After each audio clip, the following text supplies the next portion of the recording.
6/6/2025 KSR live show ద్వారా అమరావతి ప్రాంత ప్రజలందరినీ ఉద్దేశించి అమరావతి వైభవాన్ని దెబ్బతీశాలనే ఉద్దేశంతో ప్రథమంగా ముద్దాయినటువంటి కృష్ణరాజు గారు ఈ కేసు నమోదైన తర్వాత ఆయన పరారులో ఉన్న విషయం అందరికీ కూడా తెలుసు. ఆయన ఎక్కడున్నారో పోలీసు వాళ్ళు ఛేదించి అరెస్ట్ చేసి ఈరోజు కోర్టులో ప్రొడ్యూస్ చేయడం జరిగింది. కోర్టు వారు ఆయన్ని 26/6/25 వరకు ఆయన జ్యుడిషియల్ రిమాండ్ చేస్తూ ఆదేశాలు ఇవ్వడం జరిగింది. ఆయన కోర్టు ముందు ప్రొడ్యూస్ చేసినప్పుడు అనేక అంశాల్లో కోర్టు వారు మెటీరియల్ అంతా బేస్ చేసుకొని ఈడియోకు సంబంధించినటువంటి ఏదైతే ఆయన వ్యాఖ్యానాలు చేశారో అవన్నింటినీ కూడా దృష్టిలో పెట్టుకొని ఆయన్ని విచారించడం జరిగింది.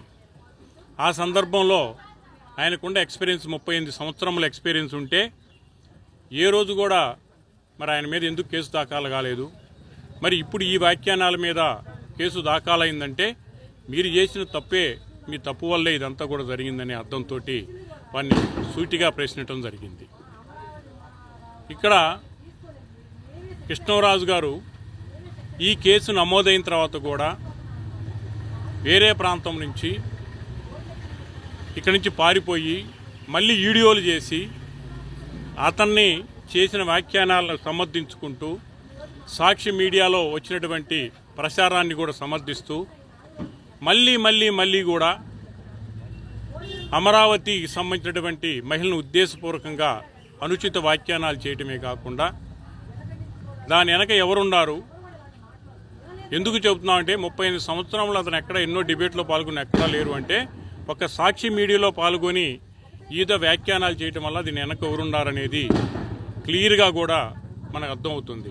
దానికి ఉదాహరణ చెప్తా.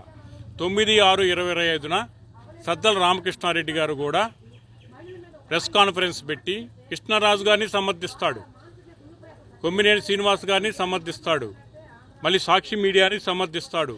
సమర్థించటమే కాకుండా ఈ నిరసనలు వ్యక్తం చేసేటువంటి ఎవరైతే ఈ వ్యాఖ్యానాలు జీర్ణించుకోలేని స్థితిలో బాధలో ఉండి నిరసన వ్యక్తం చేస్తున్నారో, ఆంధ్ర రాష్ట్ర పలు ప్రాంతాల నుంచి అమరావతి ప్రాంతం నుంచి చేస్తున్నారో వాళ్ళందరిని ఉద్దేశించి కూడా వీళ్ళు పిశాచులు, రాక్షసులు, వాటికి పుట్టిన సంకర జాతి, ఈ తెగకు సంబంధించిన వ్యక్తులే ఇటువంటి నిరసనలు వ్యక్తం చేస్తారని అదే సాక్షి మీడియా ద్వారా మళ్ళీ ప్రసారం చేయటం. దాంతోపాటు సాక్షి మీడియా దాన్ని మళ్ళీ, ఎందుకంటే సాక్షి మీడియా చేసిన తప్పునే కేసులో ముద్దాయిగా ఉండి వాళ్ళ వ్యాఖ్యానాలనే కోర్టు నమ్మి వాళ్ళని రిమాండ్ చేసిన తర్వాత కూడా ఈదైనటువంటి వ్యాఖ్యానాలు చేయటం సద్దల రామకృష్ణారెడ్డి కూడా ఒక ఆర్గనైజ్డ్ క్రైమ్గా కూడా దీన్ని భావించాల్సిన పరిస్థితి ఉంది. ఎందుకంటే సద్దల రామకృష్ణారెడ్డి గారు అధికారంలో ఉన్నప్పుడు వాళ్ళకి సంబంధించినటువంటి నాయకులందరూ కూడా స్క్రిప్ట్ తయారు చేసి బూతులు తిట్టమని, లేకపోతే లేనిపోని ఇష్టజమ్మం అని చెప్పి రాజధాని అంశంలో కానీ మిగతా అంశంలో అతనే మా వెనక చేపించాడు అని చెప్పేసి కూడా నాయకులందరూ కూడా బయటకు వచ్చిన వైసీపీ నాయకులందరూ కూడా చూడడం జరిగింది. కనుక ఇప్పుడు కూడా సద్దల రామకృష్ణారెడ్డి గారే దీనికి ప్రధాన పాత్ర. దాని వెనుకున్నటువంటి జగన్మోహన్ రెడ్డి గారు, వేదికగా చేసుకున్నటువంటి సాక్షి మీడియా, అట్లాగే యాంకరు, ప్యానలిస్టులు ఉన్నారు కనుక ఇదంతా ఒక ఆర్గనైజ్డ్గా కామన్ డిజైన్గా చేస్తున్నారు కనుక సద్దల గారి మీద కూడా కేసు దాఖలు కాబోతుంది. డెఫినెట్గా సద్దల గారి తర్వాత సాక్షి మీడియా మీద కూడా యాక్షన్ తీసుకోవాలని చెప్పేసి కూడా కోరుతూ ఉన్నాం. 25 వరకు రిమాండ్ చేశారు. శిక్షలు అంటే మరి ఆ కేసులు పెట్టిన దాఖల ప్రకారం అప్ టు 7 years కూడా ఉన్నాయి కనుక ఇంకా ఏదైనా ఇన్వెస్టిగేషన్లో ఇంకా తేలితే ఆర్గనైజ్డ్ క్రైమ్ వచ్చే పరిస్థితి ఉంటే ఆర్గనైజ్డ్ క్రైమ్ కూడా యాడ్ చేస్తే 10 సంవత్సరాల వరకు కూడా శిక్ష పడేటువంటి పరిస్థితి అవకాశం ఉంటుంది. మరి ఇన్వెస్టిగేషన్ ప్రాసెస్లో ఉంది కనుక అంతకన్నా మనం ఎక్కువ మాట్లాడలేం. యజమాని ఆల్రెడీ ముద్దాయి.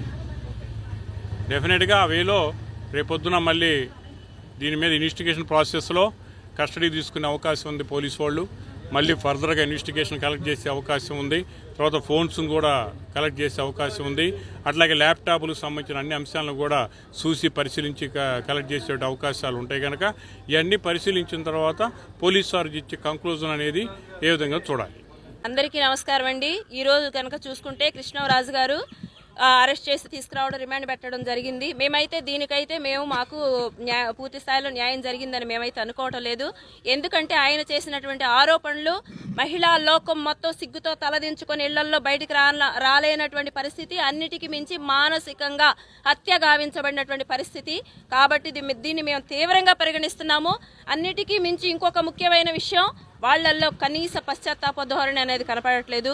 వీళ్ళు ఇలాంటి వ్యాఖ్యలు చేసిన తర్వాత రాష్ట్రంలో విపరీతంగా మహిళా ఆగ్రహ జ్వాలలు రగులుతున్న వేళ కూడా వాళ్ల సలహాదారు, గత ప్రభుత్వానికి సలహాదారుగా వ్యవహరించినటువంటి వ్యక్తి సజ్జల రామకృష్ణారెడ్డి మీడియా ముందుకు వచ్చేసి వాళ్ల సాక్షి ఛానల్లో మళ్లీ మహిళలను ఉద్దేశించి సంకర జాతి అని అన్నారు.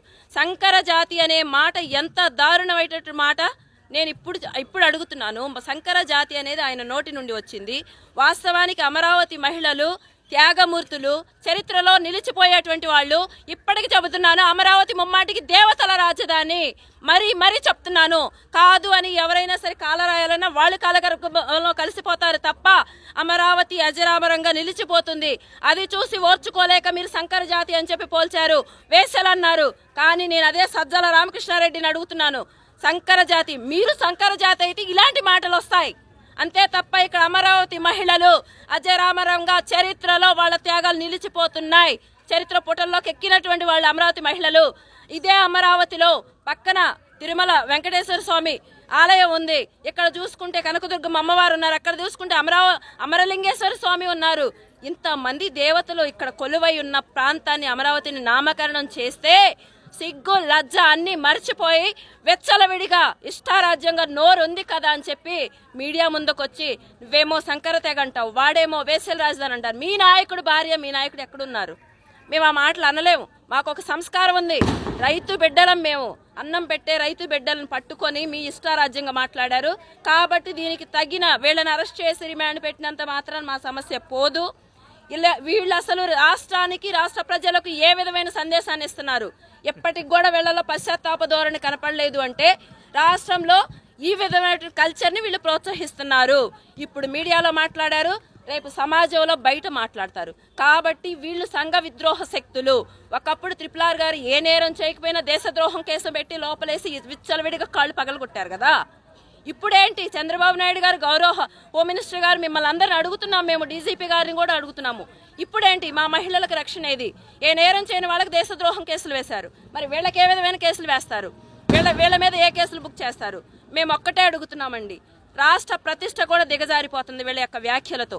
వీళ్ళ యొక్క వీళ్ళు చేసేటువంటి విచ్చలవిడి పనులతో రాష్ట్ర ప్రతిష్ట, అమరావతి ప్రతిష్ట మాత్రమే కాదు, రాష్ట్ర ప్రతిష్ట దిగజారిపోతుంది. వీళ్ళు సంఘ విద్రోహ శక్తులు పెంచి పోషించే దిశగా వీళ్ళ మాటలు, వీళ్ళ వ్యాఖ్యలు, వీళ్ళ చేష్టలు ఉన్నాయి. కాబట్టి ఖచ్చితంగా వీళ్ళు సమాజంలో తిరగటానికి అనర్హులు. వీళ్ళని ఎట్టి పరిస్థితుల్లో కూడా ఉంచితే ఎర్రగడ్డ ప్రభుత్వ ఆసుపత్రిలో ఉంచండి, లేదంటే జైళ్లలో ఉంచండి, లేదంటే ఈ రాష్ట్రం నుండి తరిమేసే బాధ్యత మాకు అప్పచెప్పండి, మేము తరిమేస్తాము. అంతేగాని మహిళా లోకం తలదించుకునే విధంగా మాట్లాడే వీళ్ళని ఎట్టి పరిస్థితుల్లోనూ క్షమించేది లేదు. వీళ్లపైన చర్యలు తీసుకోవాలి. సజ్జల రామకృష్ణారెడ్డి మీద కూడా చర్యలు తీసుకోవాలి. అలాగే సాక్షి యాజమాన్యంపై చర్యలు తీసుకోవాలి. సాక్షి ఛానల్ని బ్యాన్ చేయాలి. అప్పటి వరకు మేము విశ్రమించము. అది జరగని పక్షంలో ఆమరణ నిరాహార దీక్ష దిగడానికి మేము సిద్ధం.